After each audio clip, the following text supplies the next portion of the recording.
اعوذ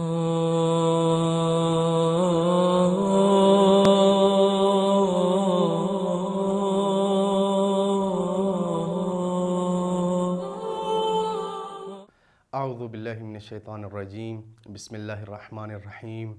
الحمدللہ رب العالمین الصلاة والسلام علی محمد وآلہ طیبین الطاہرین ولعنت اللہ علی اعدائہم اجمعین اما بعد فقال المعصوم ما منا الا مسموم او مقتول۔ آج کا میرا موضوع 10ویں لالِ ولایت امام علی نقی الہادی علیہ السلام ہیں،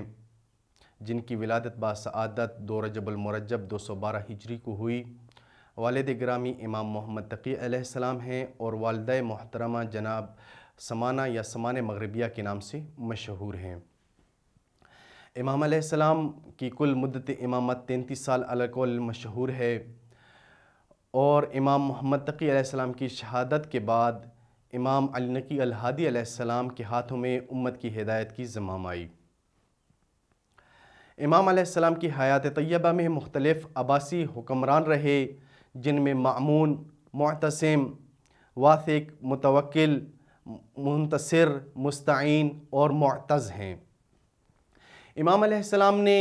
امام علی مقام امام علی نقی الہادی علیہ السلام نے اپنی زندگی کے ابتدائی 13 سال مدینہ میں گزارے، اپنے جد محمد مصطفیٰ صلی اللہ علیہ وآلہ وسلم کے شہر میں گزارے۔ اس کے بعد والی مدینہ جو متوکل کی طرف سے مأمور تھا، جس کا نام عبداللہ بن محمد تھا، جو والی جنگ اور نماز کے لیے والی قرار دیا تھا، اس نے مختلف چغلیاں لگائیں اور خط مأمون کو لکھا۔ اس خط کا علم امام علیہ السلام کو جب ہوا تو امام علیہ السلام نے بھی اتمام حجت کے لیے خط لکھا اور تردید کی۔ نتیجتاً امام علیہ السلام کو اپنے جد کا شہر محمد مصطفیٰ صلی اللہ علیہ وآلہ وسلم کا شہر چھوڑنا پڑا اور عازم سفر ہوئے، اور امام علیہ السلام کو سامرہ پہنچایا گیا۔ سامرہ کے نام کے بارے میں کہا جاتا ہے کہ اصل میں یہ لفظ سرہ من رعا سے لیا گیا ہے۔ سرہ من رعا یہ لفظ تھا۔ سرہ من رعا کا مطلب ہوتا ہے کہ دیکھنے والے کو خوشی ہو۔ چونکہ اس علاقے کی آب و ہوا اچھی تھی، سرسبز و شاداب علاقہ تھا، اس وجہ سے اس کو سرہ من رعا کہا گیا، دیکھنے والا اس کو دیکھ کے خوش ہو،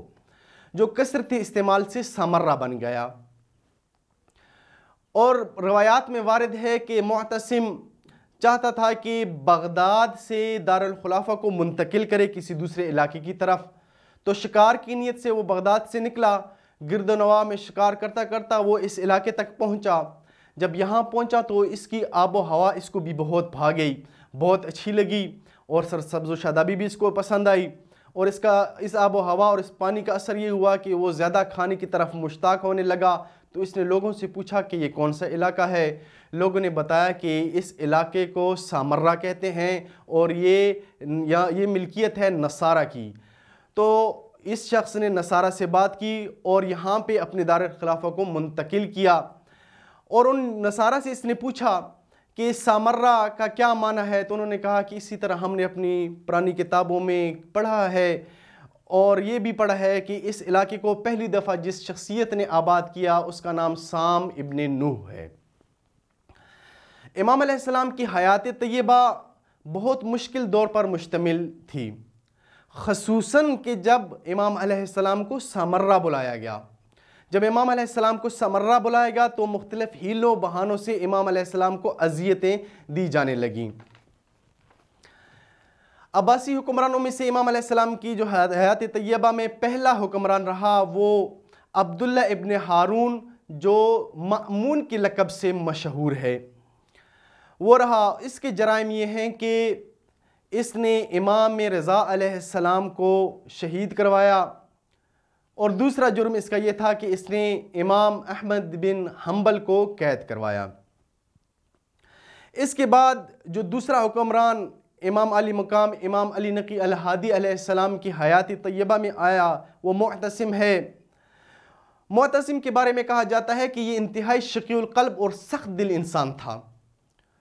اور مزے کی بات یہ ہے کہ یہ شخص ان پڑھ تھا، پڑھا لکھا نہیں تھا، اور اس کے جرائم میں سے سب سے بڑا جرم یہ ہے کہ اس نے امام محمد تقی علیہ السلام کو شہید کروایا، اور امام احمد ابن حنبل کو جیل سے، سجن سے، زندان سے نکلوا کر 38 کوڑے لگوائے۔ تیسرا عباسی حکمران ابو جعفر ہارون جو الواسق کے نام سے مشہور ہے، یہ شخص عیش و عشرت میں رہتا تھا، کھاتا پیتا تھا اور علوم طب اور علوم فلسفہ کا شیدائی تھا۔ اس کے بعد جس شخص کا نام آتا ہے حکمرانوں میں، عباسی حکمرانوں میں، عباسی خلفاؤں میں، وہ شخص ہے جعفر بن محمد بن ہارون جو متوکل کے نام سے مشہور ہوا۔ تاریخ کے چند سیاہ پنوں میں اگر آپ ملاحظہ کریں تو اس شخص کا سیاہ نما، سیاہ پنہ واضح طور پر نظر آئے گا،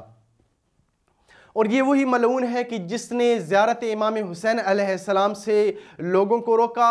اور حکم صادر کیا کہ قبر امام حسین علیہ السلام کو منہدم کیا جائے اور امام حسین علیہ السلام کی قبر کی ارد گرد جتنے بھی گھر ہیں، جتنی بھی عمارتیں ہیں، ان کو گرا کر وہاں پر کھیتی باڑی کی جائے۔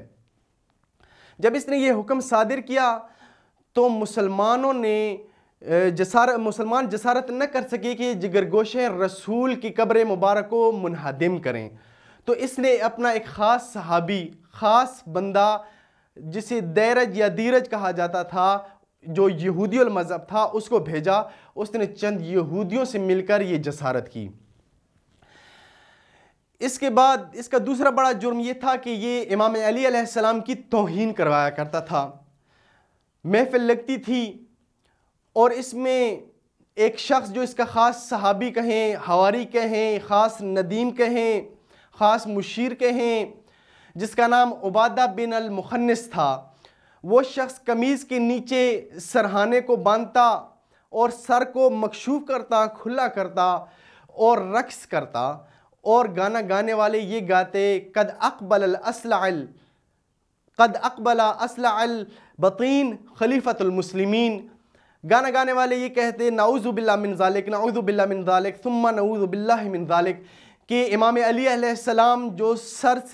جن کے سر پہ بال نہیں ہے، بڑا ہوا پیٹ ہے اور اپنے آپ کو خلیفۃ المسلمین کہتا ہے، نعوذ باللہ من ذالک، کہ کس طرح ایک ایسی شخصیت کی توہین کر رہا ہے کہ جو صحابی الرسول بلکہ افضل الصحابہ بھی ہیں اور داماد الرسول بھی ہیں،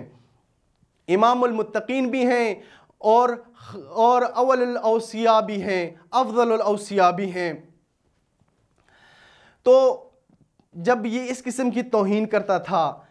فضائل علی نہیں برداشت کر سکتا تھا، قبر امام حسین کو برداشت نہ کر سکا، قبر امام حسین علیہ السلام پہ زواروں کو برداشت نہ کر سکا، بھلا یہ کیسے برداشت کر سکتا تھا کہ اسی علی کا ایک فرزند مدینے میں بیٹھ کے لوگوں کو حق کا رستہ دکھائے؟ لہٰذا اس نے مختلف ہیلوں سے امام علی نقی الہادی علیہ السلام کو سامرہ بلوایا اور مختلف انداز سے ان کو اذیت دی۔ کبھی ہندی جادوگر کے ذریعے، جو مشہور واقعہ ہے، اس کے ذریعے اذیت دی، کبھی جب اس کی باندی مری تو اس کی تشییع جنازہ کے لیے امام علیہ السلام کو پیدل چلنے پہ مجبور کیا، اور کبھی امام علیہ السلام کے گھر پہ ترک فوجی بھیجے تاکہ وہ امام علیہ السلام کی توہین کریں اور امام علیہ السلام ان کو اپنی زبان میں کچھ نہ سمجھا سکیں۔ لیکن تاریخ گواہ ہے کہ جب بھی جس نے بھی اہل بیت علیہ السلام کی توہین کرنا چاہی، وہی موقع ایسا بنا کہ امام علیہ السلام کی، اہل بیت علیہ السلام کی وہ فضیلت بنی۔ اس کے بعد وہ شخص آیا، معتز آیا، کہ جو نہایت ہی شقی القلب تھا اور امام علیہ السلام سے حسد اور کینہ کیا کرتا تھا،